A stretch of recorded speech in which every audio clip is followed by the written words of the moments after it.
할렐루야. 자, 우리 같이 성경 말씀을 같이 봉독하겠습니다. 고린도후서 12장 9절, 10절 그리고 13장 4절 같이 읽습니다. 다 같이 보면서 읽겠습니다.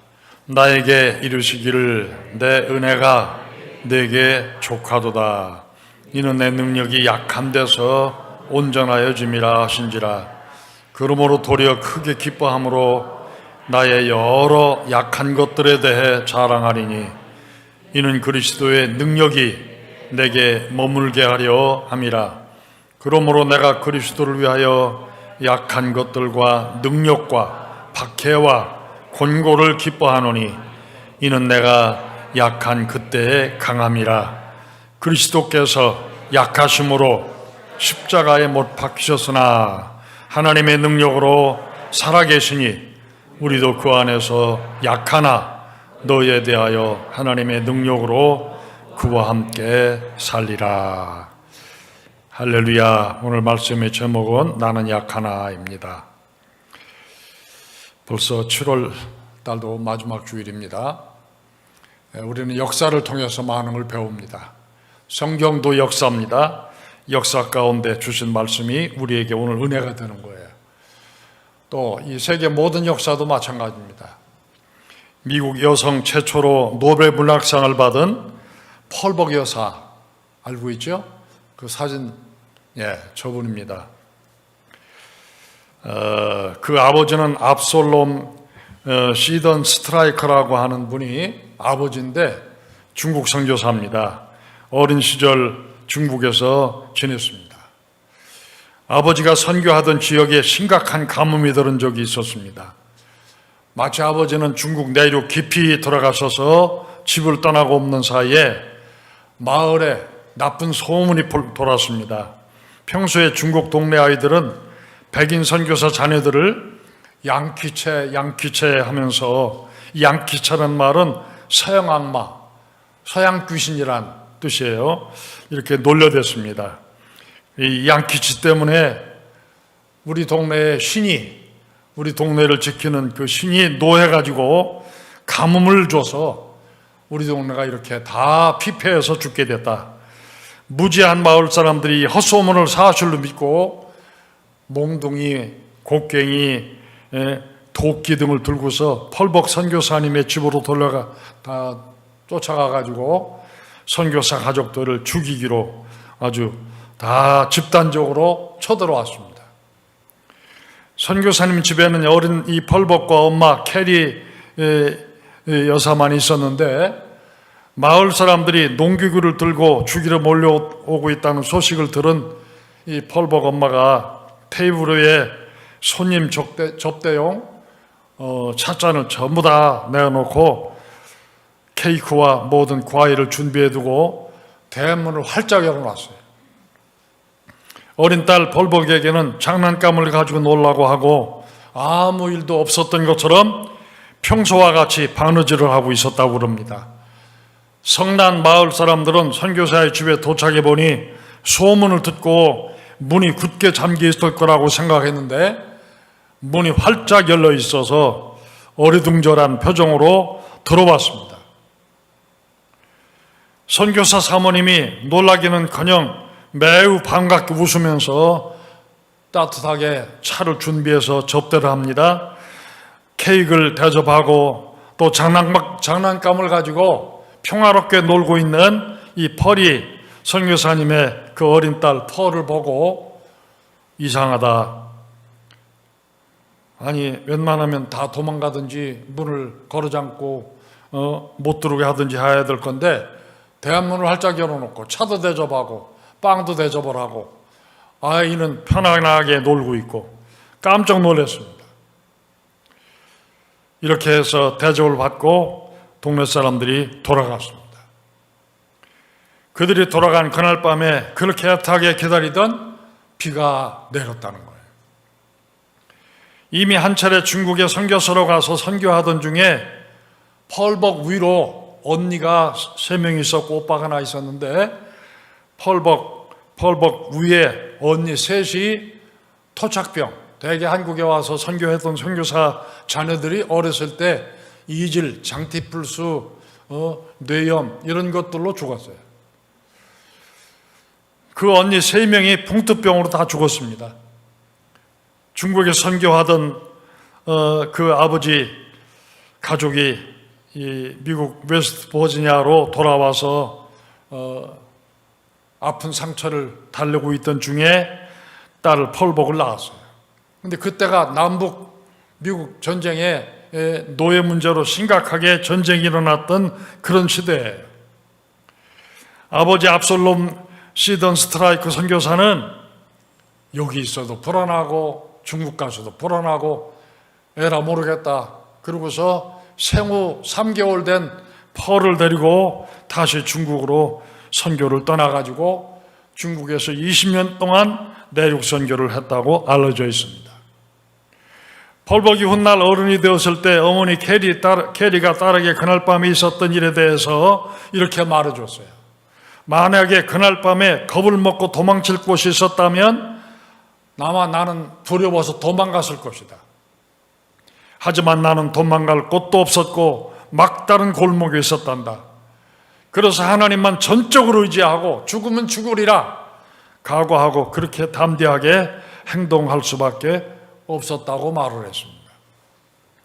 어머니로부터 그런 믿음을 배운 펄복이 훗날 펄복도 목사님하고 결혼했는데 딸 하나 낳았어요. 딸 하나 낳았는데 딸 하나 애가 정신지체야, 정신박약아를 외동딸을 낳습니다. 그래서 이 지적장애로 태어난 딸 때문에 참 아픔을 많이 겪었어요. 그게 동기가 되어서 대지라고 하는 작품 소설을 썼습니다. 그래서 노벨 문학상을 받게 된 거예요. 펄복 여사 얘기를 왜 하냐면 우리 한국과도 깊은 인연이 있습니다. 6.25 전쟁 후에 한국에 수없이 이분이 오고 가면서 1967년에 부천시 심곡동에 희망원이라고 하는 사진이 있어요. 희망원이라고 하는 전쟁 고아들, 특히 6.25 전쟁 중에 낳은 호녀라들, 이 호녀라들을 돕는 일을 위해서 굉장히 애를 썼어요.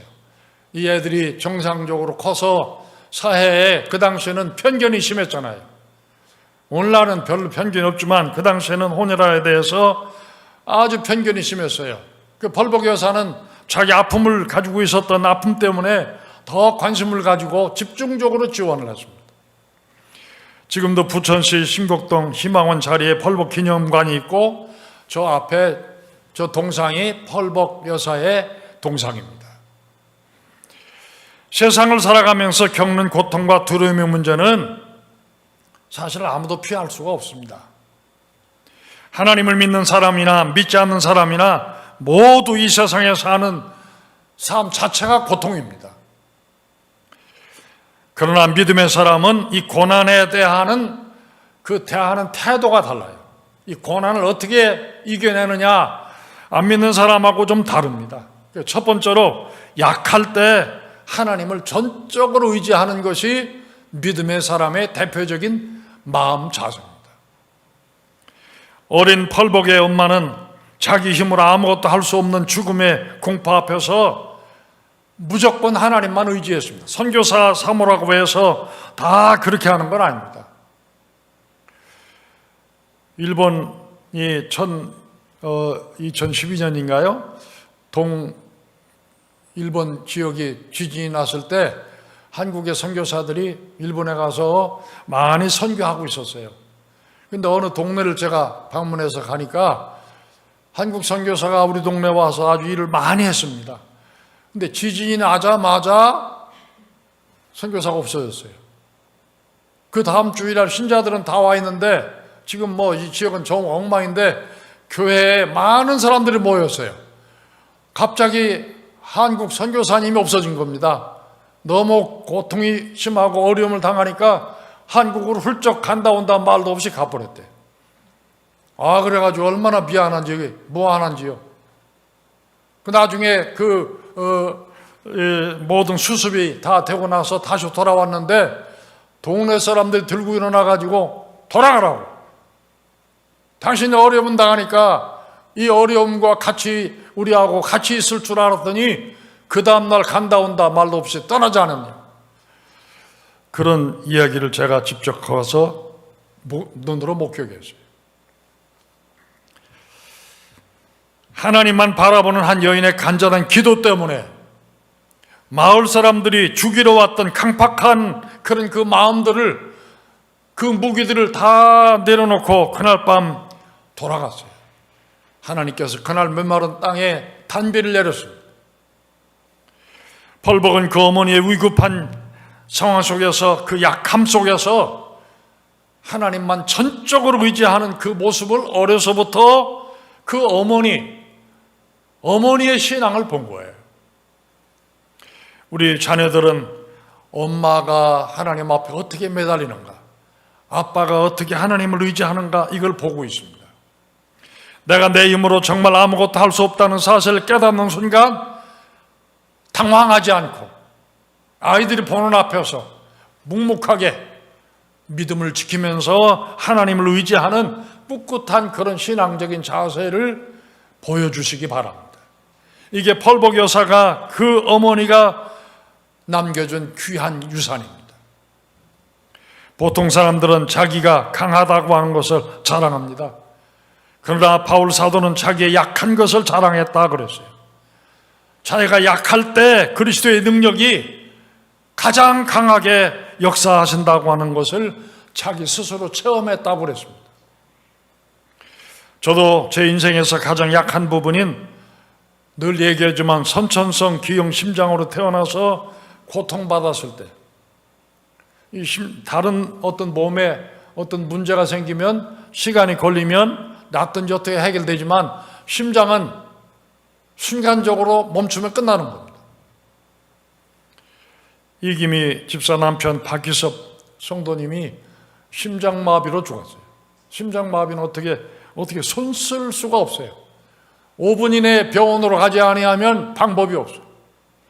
저는 그런 죽음과 함께 늘 살았습니다. 오늘 밤 무사히 산다는 자체가 기적과 같은 일이었어요. 그때는 예수님 몰랐을 때. 중학교 2학년 3월달 둘째 번 수요일 날 저녁 예배에 참석하고 나서부터 그때 예수님을 영접하고 그때부터 저는 주님을 의지했습니다. 약할 때일수록 더 주님을 의지했어요. 제 목회 사역에서 제가 가장 연약했을 때는 중년의 나이에 미국에 이민 올 때였습니다.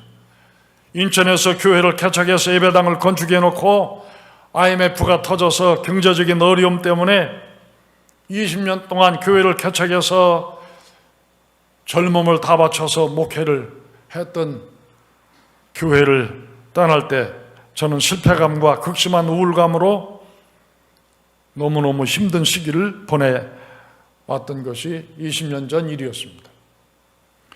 그런데 인천에서 유난히 추웠던 1981년 11월 첫째 주일날 교회를 개척하고 예배를 드리면서 한 영혼 길거리 다니면서 가가하고 전도해서 예수님 믿게 해가지고 20년 되고 나니까 집사님도 되고 권사님도 되고 장로님들이 되고 교회의 중요한 일꾼이 되었어요. 제가 미국 떠나온 후에 정해지지 않는 목회지, 안정되지 않은 환경, 무조건 미국으로 와야 한 그런 환경. 그때 저를 위해서 은혜 받았던 신자들이 기도했대요. 우리 목사님 미국 가시면 사역할 교회도 없고 돈도 없고 영어도 잘 못하는데 정처 없이 미국으로 이민을 가시는데 꼭 우리 목사님, 우리 주님 아기를 돌봐주듯이 돌봐주십시오. 그 신자들이 눈물로 기도했다는 얘기를 나중에 들었어요. 세월이 흐를수록 그때 저를 위해서 그렇게 진실하게 기도해 주었던 그 집사님, 권사님들이 지금도 가끔 생각이 납니다. 내가 가장 연약해서 내 힘으로는 아무것도 할 수 없을 때 주님이 어린아이처럼 돌봐주셔서 제가 오늘 산호세 벨리교회에서 21년째 이 자리에 서 있게 됐다고 생각합니다. 옛날엔 잘 몰랐어요. 내 힘으로 교회도 개척한 줄 알았습니다. 내 힘으로 큰 예배당도 건축한 줄 알았습니다. 내가 잘났다고 교단적으로도 큰 직책도 맡아보고 목에 힘을 주고 다니고 어깨에 힘 주고 다니고, 그때는 주님이 어린애 돌보듯이 지켜주지 않았다 이런 생각을 해요. 어디 네가 해봐라, 네 멋대로 해봐라. 그런데 내가 낮아지고 또 낮아지고 내 힘으로 아무것도 할 수 없다고 하는 연약한 존재가 되어 있을 때, 그때 주님이 저를 돌봐 주셔서 연약했던 저를 오늘 여기까지 오게 했다 이런 생각을 해봅니다. 우리 다 마찬가지입니다. 연약할 때 하나님이 도우십니다. 해리엇 비처 스토라고 하는 여인은 스투보인이라고 하는 이름으로 유명하게 알려져 있는 그런 여인입니다.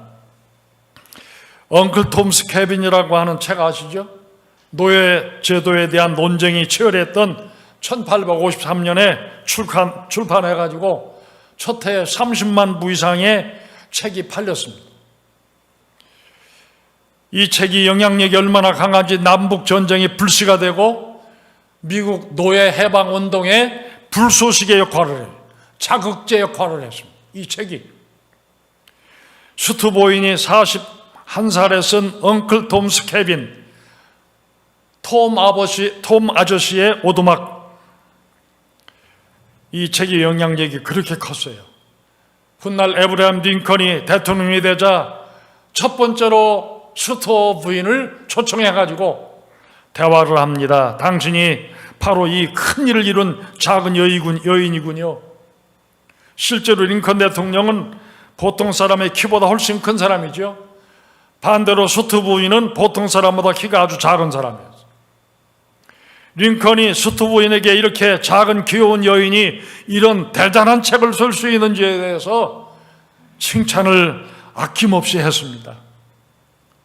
그때 스토어 부인이 그런 말을 합니다. 대통령님, 그건 제가 쓴 게 아니고요, 하나님께서 쓰셨습니다. 저는 단지 그분의 말씀을 필사한 것에 지나지 않지요. 오직 성령님이 이끄시는 대로 따랐을 뿐입니다. 이렇게 대답을 했어요. 노예 해방운동으로 유명한 이 스토어 부인은 당시 이 커네티켓에서 유명한 리만 비처라고 하는 목사님의 따님입니다.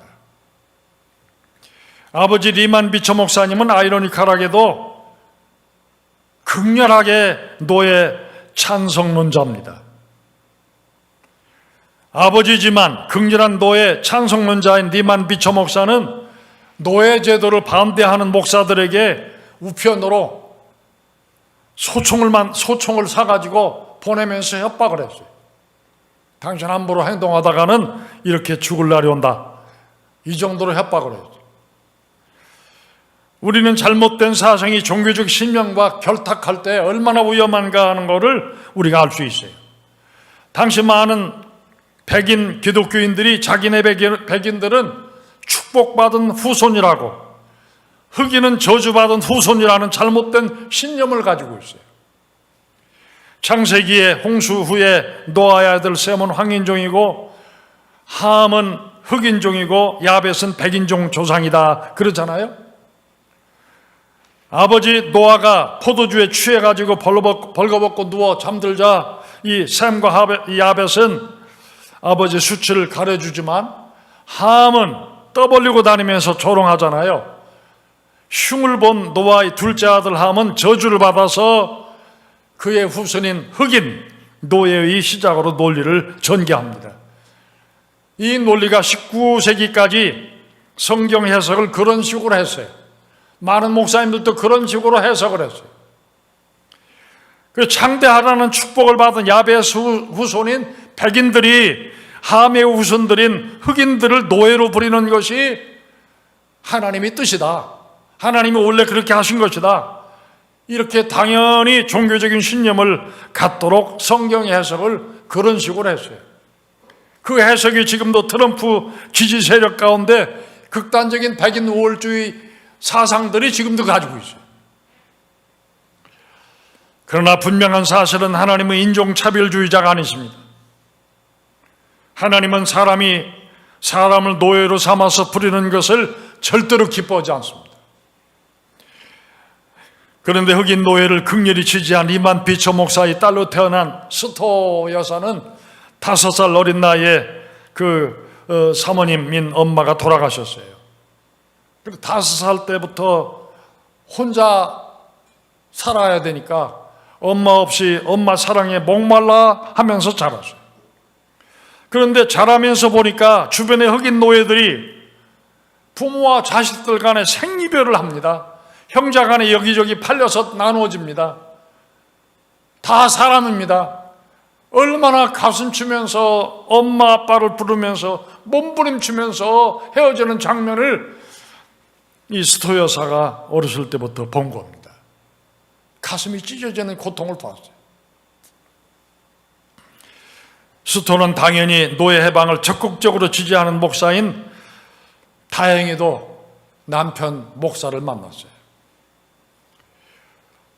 목사의 아내가 된 스토 여사는 41살에 톰 아저씨의 오두막이라고 하는 책을 써서 엄청난 영향력을 발휘하자 이것을 미워한 노예 제도 옹호론자들이 흑인의 귀를 잘라가지고 이 스토 여사한테 배달을 해서 놀라게 만들었어요. 이 정도로 흑인이 그 당시에는 무시당했습니다. 스토 부인이 이 책을 쓰게 된 결정적인 동기는 귀여운 딸을 낳아서 무척 사랑했는데 그만 그 딸도 어려서 죽었습니다. 딸의 죽음 앞에서 절망하고 슬퍼하다가 평소에 흑인들에 대해서 갖고 있던 연민의 마음이 더욱 커졌습니다. 나는 어린 딸이 죽음으로 헤어져서 이렇게 슬픈데 흑인 노예들은 어린아이들과 생이별을 하면서 또 남매 간에 형제 간에 서로 이렇게 생이별을 하는 모습을 보면서 얼마나 슬픈지. 스토 부인은 어려서 5살에 실직 엄마가 죽었지만 왜 하나님은 우리 엄마를 일찍 데려가셨느냐고, 무슨 죄가 있다고 나를 이렇게 힘들게 성장하게 하느냐고 원망하기보다는 내가 엄마 없이 어린 시절을 지내온 스토, 엄마 없이 지낸다고 하는 사실 얼마나 고통스럽고 힘든가. 저 흑인들은 생으로 어린 자식들과 이별해야 하니까 얼마나 고통스러울까. 다른 사람의 아픔을 자기가 경험한 것처럼 아파했습니다. 그래서 작은 기회의 여인이 큰 사람이 될 수 있었던 것입니다. 사람은 누구나 연약한 부분이 있습니다. 종교개혁자 칼빈은 걸어다니는 종합병원이라고 할 정도로 온몸이 다 아팠어요. 그래도 유명한 책들을 썼습니다. 성경의 주석을 어렸을 때부터 썼어요. 23살 때 기독교 강요라고 하는 책 5권을 썼어요. 지금도 그 책을 넘가하는 책이 없어요. 기독교 서적 가운데 가장 위대한 책은 기독교 강요 5권입니다. 23살에 썼어요. 각 성경에 있는 모든 주석을 아주 집약해서 성경을 성경답게 하나님의 뜻대로 확실하게 해석을 해놨어요. 대단한 사건입니다. 위대한 설교자 스펄전 목사님도 목사님이면서도 우울증으로 고통스러웠어요. 부흥회를 인도하고 나면 마치 박수 증후군처럼 박수치고 막 목사님 할렐루야 했던, 그러고서 집에 강사실에 들어와서는 한없는 우울증에 고달파 괴로워하면서 지냈던 목사님이었어요. 한국의 목사님들 가운데 목사님으로 알려진 한경영 목사님도 폐결핵으로 폐가 하나 가지고 살았어요. 너무 힘들어서 오후는 꼭 쉬어야만 했으며 안타깝게도 늙어 돌아가시기 전에는 극심한 치매로 고생하시다가 돌아가셨어요. 영성이 깊은 분들이지만 이렇게 고통이 다 있었습니다. 바울은 이것을 육체의 가시라고 표현합니다. 가시는 보이지 않습니다. 가시를 뽑아내면 좋은데 뽑아내질 않습니다. 마치 선인장 가시같이 아무리 보려고 해도 보이지 않으니까 뽑아낼 수가 없어. 눈에 띄지 않는 이런 아픔, 이 가시가 모든 사람에게 있어요. 여러분 모두에게 다 가시가 있습니다. 겉으로는 이렇게 멀쩡하시게 앉아있는 것 같지만 말 못한 가시들이 다 있지요. 겉으로는 웃지만 속으로는 울지요. 겉으로는 편한 것 같지만 잠 못 자지요. 다 아픔이 있습니다. 아프지 않으면 사람이 아니에요. 사람은 아프게 돼 있어요. 나이가 많이 들면 덜 아플 것 같지요? 더 아픕니다. 노인네가 되면 더 아픕니다. 고통 가운데 사는 것이 우리 인생입니다. 그래서 하나님이 필요한 겁니다. 약할 때 하나님입니다. 그래서 바울 사도는 약한 것이 하나님의 은혜다. 사도 중에 사도요, 기독교 역사의 최고의 인물이라고 하는 우리 기독교를 기독교되게 했다는 분이 바울 사도 아닙니까? 그런데 그 바울 사도마저도 하나님 앞에 하나님 제발 이 가시 좀 빼주세요. 이 가시 좀 거두어 주세요. 하나님은 내가 너에게 준 은혜가 너에게 족하다. 이런 섭섭한 말씀이 어디 있어? 아니 내가 하나님의 일을 위해서 얼마나 많은 수고를 했는데 40에 하나 감한 매를 5번이나 맞았지 않습니까?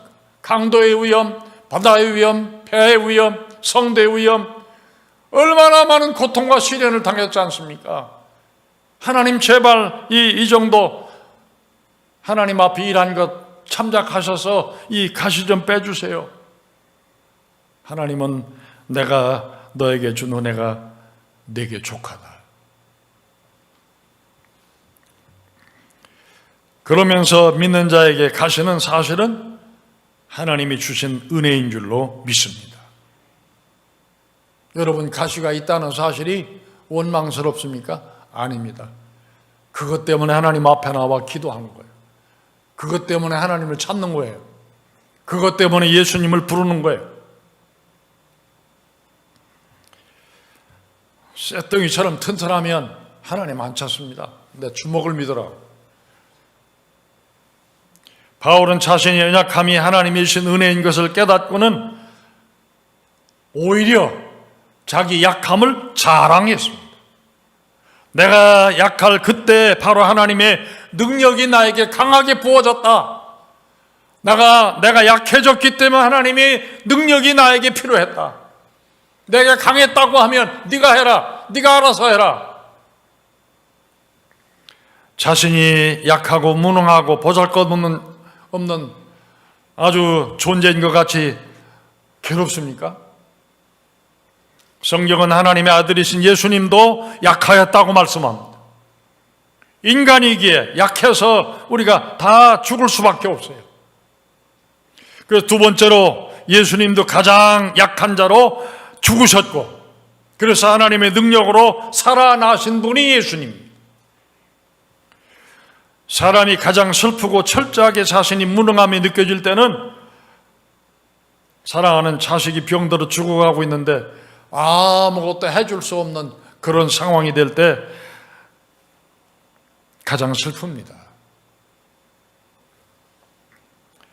제가 어려서 심장이 힘들어가지고 학교 가을이 되면 운동회라죠.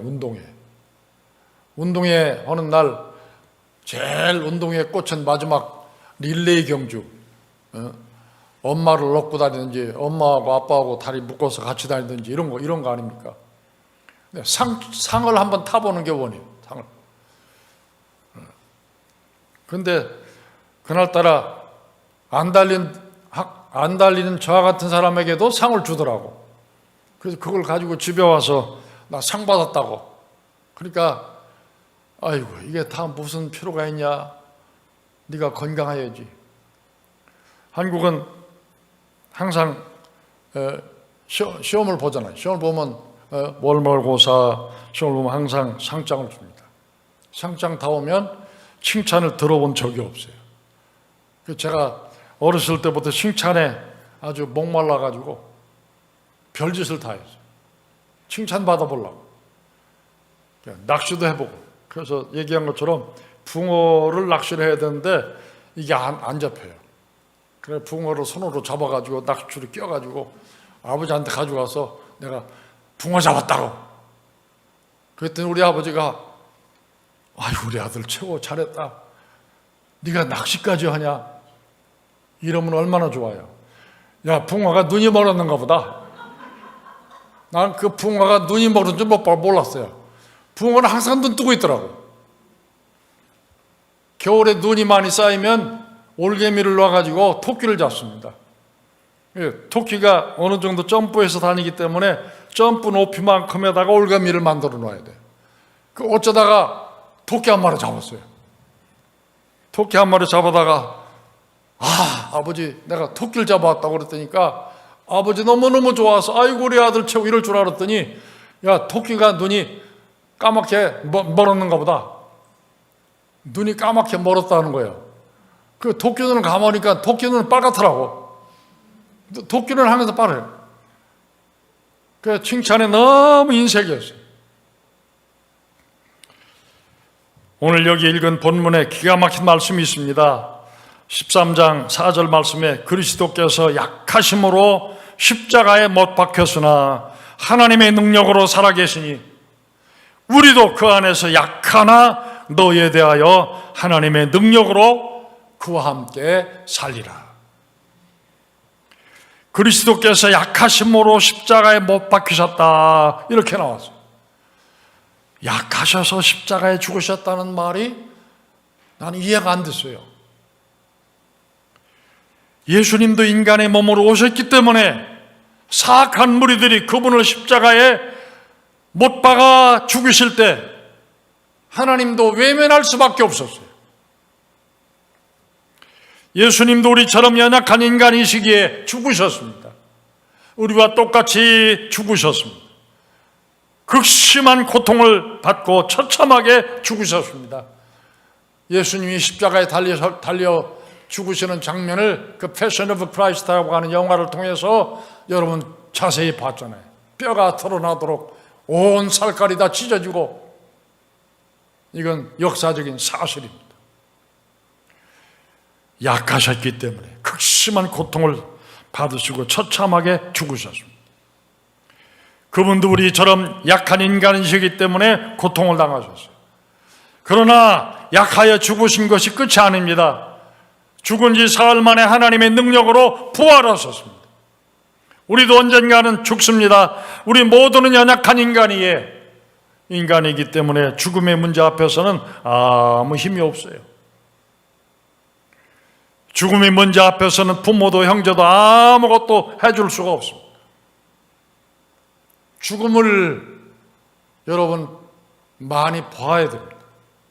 지혜 있는 사람은 초상집에 가 있다 그래. 초상집에 가 있어요. 저는 목사로서 많은 장례식을 치렀습니다. 제 어렸을 때 제 바로 밑에 10살짜리 동생, 저는 몸이 아프니까 아들이 저하고 제 동생밖에 없던 그런 시절에 7남매 중에 저는 몸이 안 좋으니까 아들 노릇하기가 힘들어요. 그러니까 동생에 대한 기대가 컸어요. 인물도 좋고 공부도 잘하고. 근데 그 아버지가 기대했던 10살짜리 동생이 어느 날 뱀에 물려 죽었습니다. 속수무책입니다. 아버지가 계셨으면 다행이죠. 근데 아버지는 서울에 가셨어요. 서울 가신 사이에 이런 사건이 터진 거예요. 저 시골에서 뱀에 물리니까 어디가 치료받을 수도 없고, 그래서 겨우 사람들이 들것에 들어서 큰 병원으로 갔는데 가자마자 죽었어요. 뱀독이 그렇게 무섭습니다. 제 아버지가 40도 되기 전 일입니다. 서울에 갔다가 돌아온 아버지가 그때는 어떻게 무전도 칠 수도 없고 어떻게 연락 방법이 없어요. 그 소식을 듣고 아들 무덤을 파헤치면서 통곡하시던 그 아버지의 그 애절한 통곡이 지금도 가끔 꿈에 꿔요. 그 애를 묻었던 그 무덤을 다 손으로 파헤쳐서 애를 내 눈으로 봐야 된다. 19살 나이에 6.25 전쟁이 차출되어서 철원고지에서 소련 전투기에 투하한 포탄에 의해서 파편이 온몸에 박히고 가안에 박혔던 그 파편이 27년을 고생하시면서 우리 자식들 낳아서 키우고 심장병으로 죽을 수밖에 없었던 23살 아들이 예쁜 며느리를 보셨다고 그렇게 행복해 하셨던 우리 아버지는 겨우 46살에 가안에 박힌 파편 때문에 결국은 돌아가셨어요. 그래서 대전 국립묘지 현충원에 묻히셨습니다. 죽음의 문제에 대해서 우리는 하나님 앞에 왜 우리 가족에게 이런 일이 있습니까 하고 원망하고 있을 수는 없습니다. 죽음은 인간의 연약함 때문에 당하는 가장 큰 고통입니다. 인간의 육체는 연약합니다. 그래서 죽음을 이기지 못하는 겁니다. 죽음의 문제에 대해서 왜? 라고 질문하는 우리에게 하나님께서 나도 하나밖에 없는 내 아들을 연약한 인간의 몸으로 세상에 보냈기 때문에 너희들처럼 죽음을 이기지 못하고 연약한 존재로 태어나서 연약하게 결국 세상에서 죽었다. 그래서 너희들이 여기저기 살가죽이 벗겨 채찍에 맞고 십자가에서 못 박힐 때 나도 고통스러웠다. 나도 아버지로서 힘들었다. 육체는 죽을 수밖에 없다고 하는 사실을 우리에게 보여줘요. 우리 예수님도 사람이시기에 그래서 약해서 죽으셨어요. 연약한 사람은 죽음을 이기지 못합니다. 그러나 나는 약하지만 하나님의 능력으로 마지막 날에 우리 주님처럼 부활할 줄로 믿습니다. 이게 우리 믿는 성도들이 가지고 있는 소망입니다. 우리 주님 오시는 날 우리 다 들림마다 일어나게 될 줄로 믿습니다. 우리도 그 안에서 약한 너희에 대하여 하나님의 능력으로 그와 함께 살리라. 내가 나의 연약함을 인정하고 내 대신 그 연약함을 지시고 죽어주신 하나님의 아들이신 예수님을 의지할 때 내 약함을 통해 하나님의 강하심이 드러나게 되는 줄로 믿습니다. 예수님도 우리처럼 약하여서 십자가에 죽으셨습니다. 그러나 하나님의 능력으로 살아나 부활하심으로 우리를 구원하신 줄로 믿습니다. 고린도후서 13장 4절 다시 한번 읽습니다. 그리스도께서 약하심으로 십자가에 못 박히셨으나 하나님의 능력으로 살아나 계시니 우리도 그 안에서 약하나 너희에 대하여 하나님의 능력으로 그와 함께 살리라. 아멘. 할렐루야. 여러분 남한테 얘기 못할 가시가 다 있죠? 다 있습니다. 나는 가시 하나도 없어요. 우리 부부 문제 없어요. 우리 가정 문제 없어요. 아닙니다. 다 문제 있습니다. 그렇기 때문에 주님 필요합니다. 그렇기 때문에 주님이 우리 가정에 오셔야 됩니다. 그렇기 때문에 내 마음속에 주님이 와 계셔야 됩니다. 교회 모든 성도들에게 우리 주님이 필요합니다. 살아나신 주님이 우리에게 오셔서 우리를 구원해 주십시오. 나를 살려 주십시오. 그래서 기도가 필요합니다. 그래서 주님이 필요하고 그래서 교회가 필요합니다. 이런 주님을 의지하시고 믿음으로 살아가는 저와 여러분이 다 되시기를 주님의 이름으로 부탁을 드립니다. 할렐루야. 다 같이 일어나셔서 힘차게 찬양하고 우리가 축도하고 마칩니다.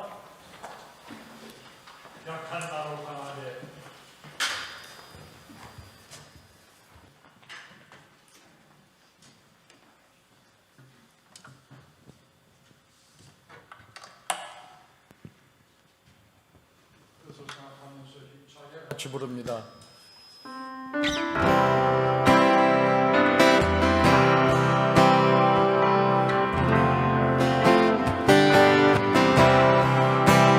약한 나로 강하게 가난한 날 구하게 눈먼 날 볼 수 있게 주에게 행하시네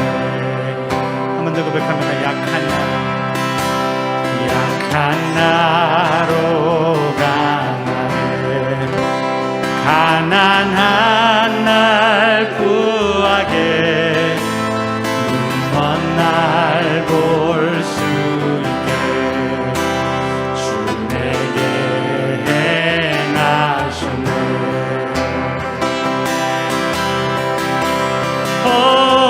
호산나 호산나 죽임 당한 어린 양 호산나 호산나 예수 다시 사셔 호산나 호산나 죽임 당한 어린 양 호산나 호산나 예수 다시 사시네. 내가 건너야 할까 거기서 내 죄 씻었네. 이제 주의 사랑이 나를 향해 흐르네. 깊은 강에서 주가 나를 일으키셨도다. 구원의 노래 부르리 예수 자유 주셨네. 호산나 호산나 호산나 죽임 당한 어린 양 호산나 호산나 예수 다시 사셨나.